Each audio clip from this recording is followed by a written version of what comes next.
Our restaurant in Wheat Ridge, Colorado needs some support from our community to ensure our long-term success. This work started 14 years ago, in 2011, when we bought the small Brazilian market known as Empório do Brasil in Westminster. We wanted to turn it into a full restaurant one day, but with no experience in the industry, we had to build it slowly.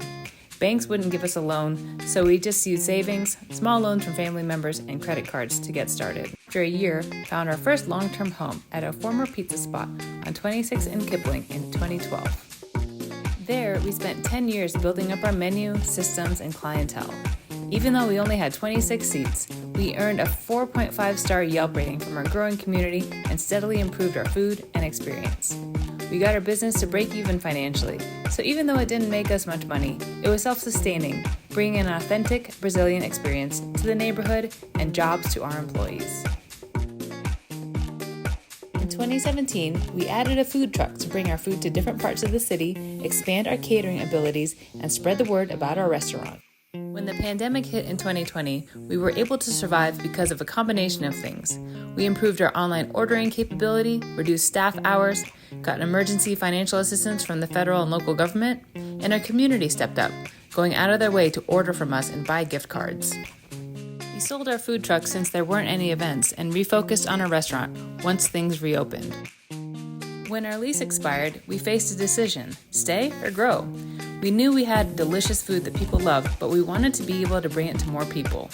We had the opportunity to build out this new location at West 38th Avenue, but we knew it would be a big risk. Building out a restaurant is expensive. We got a loan from the SBA, a second mortgage on our house, and the landlords contributed about a third of the cost of the build-out. We worked diligently to open as soon as possible, but ran into dozens of setbacks. We had permit delays and construction issues, but we were determined to build a bigger and better place to serve our customers. A few weeks before we were scheduled to open, we had a construction fire. The cleanup and reconstruction took another 3 months from then. We had wanted to open as soon as our prior lease ended, but we ended up having to close completely for 9 months.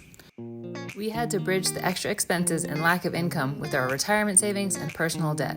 In short, we put it all on the line. If you've been to our new restaurant, you know how beautiful it is and how delicious the food and drinks are. The live music nights are magical. Local Brazilians tell us how proud they are to have a place like this to represent Brazilian food and culture.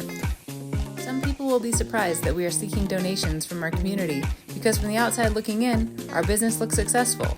The decor is beautiful, the food is amazing, and we have customers every meal.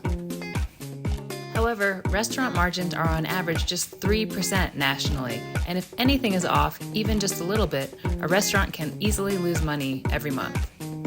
For us, our pre-opening setbacks have made it really difficult for us to get to a stable position. To make it, we need to increase our monthly revenue by about 15% and pay down some of our debt. That's why we're looking to raise $100,000. This will allow us to invest in proven methods of marketing like direct mail to increase our sales to where they need to be. Most restaurants don't try to raise money from crowdfunding. Entrepreneurs like us have pride in our places and associate asking for help with shame sometimes. Most places will close before they ask. We would much rather ask than close. We want to make it worth your while, so we've created some perks as extra incentives. But if you've enjoyed Little Brazil's food and ambiance over the years, the biggest reward will be that Little Brazil can continue to be a gathering place for many years to come.